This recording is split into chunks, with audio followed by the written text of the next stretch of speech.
1,160 brake horsepower is from the engine alone.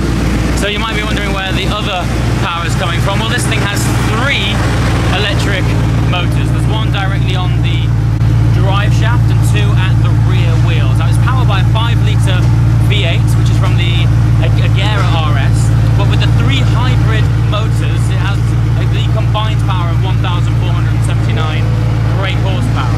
So each rear wheel has its own electric motor and another directly on the crank, which is actually used to recharge the battery and operate as a starter motor. But that single electric motor develops more power than your average hot hatch at 240 horsepower, while the other 2 motors on the rear wheels generate a combined 440 brake horsepower. So that's just shy of 700 horsepower just from the electric motors alone. So to give that a spot of context, that's more than an entire Tesla. One of the really unique things about the car is single drive gearbox that powers all of this incredible machine. All I know is it's able to channel all of that torque through the rear wheels alone, and we're about to experience what that thing's like firsthand. Let's hit it. Okay, while we are waiting to go up the hill, we're conveniently sat behind an Regera RS. Now, the significance of that is it recently set the production car land speed record of 277 miles an hour. Now, I always say, for all of the technology, fabulous chassis, all of the carbon fiber, all of the just engineering that goes into these cars, they ultimately go through pieces of contact patch rubber on the tarmac about that big. It gets channeled through these Michelin tyres. The significant point that I'm making here is that you'd be forgiven for thinking that Michelin developed a specific tyre for the Koenigsegg. But no, you can go online and order yourself a set of Pilot Sport Cup 2s, and if you find yourself around the Koenigsegg Regera RS or even the Regera, you can slap a set on and do a production car land speed record from off-the-shelf tyres. Like, how absurd is that? It's just an amazing collaboration of engineering from both Koenigsegg side and Michelin side, and to get the opportunity to drive their very latest car on, actually I think today, amazingly, we are on Michelin's PS4S tyres, which I drove back last year in Thermal Raceway. That was in an M4. Today we're in a car where I think the exhaust tip is 3D printed from titanium that's worth more than an entire M4. But still, similar tyre, similar compound. We're going to get on this hot sticky asphalt and see you at the top for what is undoubtedly going to be a ridiculous ride.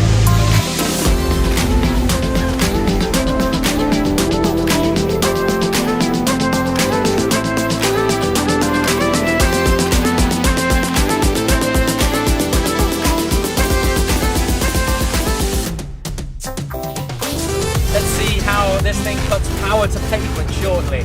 This is unbelievable. The attention that this thing's getting is crackers. The torque's nuts. So the technology from the EV side of things is actually derived from Formula One. So it has F1 EV technology behind us. But that single drive is incredible. We have 2 paddles here, which instinctively, from someone who's been driving normal supercars for the last God knows how many years, you've got 2 paddles in front of you. You instinctively want to pull them to go up or down a gear. They're only there to go into neutral, reverse, or forward drive. So once you've set off, you have to get into your head that this is single gear, linear drive, around about 1,500 horsepower and 1,500 pounds-feet of torque through the rear tyres alone. I'm looking at my co-driver who's very conveniently holding the camera for me, and we're both in disbelief. So we're going to queue up. I mean, the cars in front of us are incredible. We'll share those with you shortly. Yeah, let's do this. This is going to be what's known as a ride of a lifetime. Are you ready? Dude, we're going. Off we go.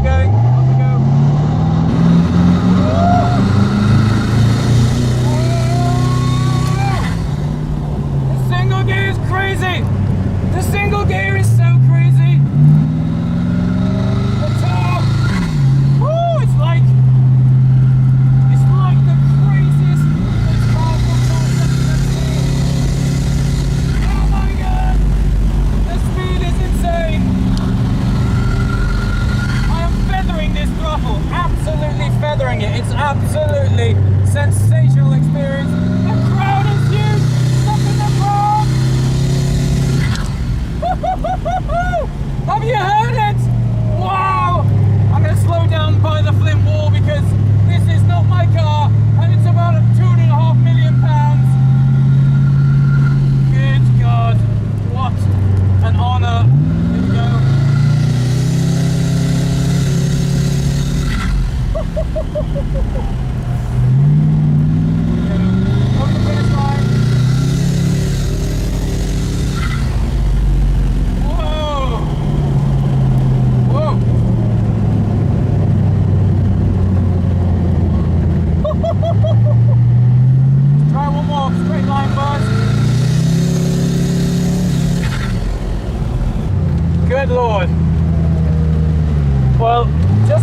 speed like that. What a monumental honor and experience to have the first drive in this car.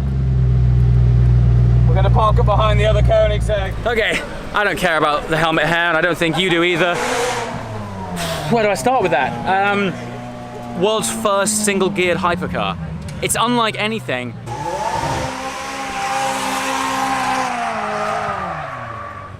I love the Festival of Speed, it's so good. Linear pull. I'm trying to think if there's anything I've driven that compares to that kind of acceleration. Maybe when I take off in an airplane, really. But then some. And there's so much available on tap. I was taking it respectfully swift, I would say. We weren't going ballistic, but without trying too hard. It's the fastest I've ever driven up that hill with very little effort. It's all about the torque. I know I say this over and over again. So horsepower is revs, but the thing that you feel that slams you into the back of your seat, rearranges your organs and opens your eyes out wide, that is torque, that's twisting effort. 1,500 pounds-feet. We're normally used to saying these things in Newton meters. It's closer to 2,000 Newton meters of torque for those of you guys who operate in that metric. I didn't digest the thesaurus that I should have done to help convey the reality of how special this thing is. It's special to look at, it's special to hear, it's special to drive. It's special, and I'm honored. So I'm gonna step back a bit, try and come up with a few more words and insights, and then on the way back down we may have another chinwag about the experiences that come to mind. I'm just gonna have a breather. So, there's actually 3 electric motors on this car that contribute to that incredible 1,500 horsepower. As a result, and in the true nature of Koenigsegg, the amount of details and information that you can get on the systems on this car is incredible. So we've got the central electric motor temperatures. So central electric motor, there's 3 motors. The back, left and right wheels have their own motors, and then the central drivetrain on this single gear drivetrain has its own motor. So you've got central electric motor temperatures and left and right motor temperatures. The combined power of those 3 is 700 horsepower. And then you've got battery pack voltage, the cell temperature, the rear axle temperature, torque converter temperature. This is much more like we're in some sort of aviation technology than we are in a car. It really is something to behold and to witness it and feel how effortlessly it puts all of this technology, even to read about it and to digest it several times, it's complicated to get your brain around it. But what's very special is that when you just want to simply make this thing drive, it is so seamless and effortless. I think that is the trick from Koenigsegg, is making something so incredibly complex just so usable. Very impressed so far. I also want to introduce you to something special. Do you remember when I took my Speciale to Dubai? I took it to MVN Motorworks. Well, this first drive is also helped out by these guys. There's some big projects coming in the works with those guys, which I shall unfold soon. But it's wicked to be seeing them over here, all the way over from Dubai. Provided some pretty awesome protection and made this thing look so good for this drive. And there's some really big news coming with that I shall share with you in the coming weeks or months. But keep an eye out, because I'm very excited about it. But nothing more exciting than driving the Regera up the hill for the first time.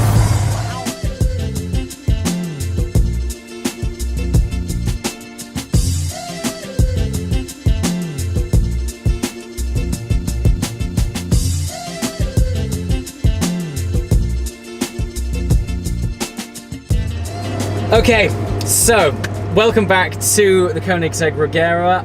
I've tried my best to explain to you the technical tour de force that this incredible machine is, but there is nobody better positioned to give you guys a further insight into this incredible machine than Christian von Koenigsegg himself. Pleasure to see you again. Likewise, good to see you. So I've just been out in this car. One thing I'd love to ask is, what was the starting point to think we need a single-geared car? So I've been driving EVs since 2012.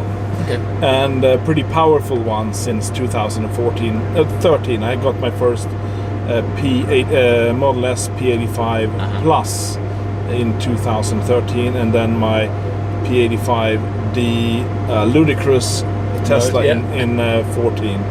And I realized that the rush of direct feedback from input with no delay of shifting or gasping or turbo delay or whatever, and you just go and you can overtake in an instant.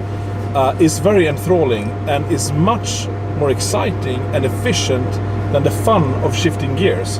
And I was then kind of thinking for years, how can I combine this behavior with the DNA of a Koenigsegg, with the technology we have, the lightness we need to achieve, because an EV is inherently heavy nowadays. Yep. I mean, maybe they will become lighter eventually, but nowadays they're heavy. And after like 1.5 years thinking, an idea crystallized that I threw at my engineering team.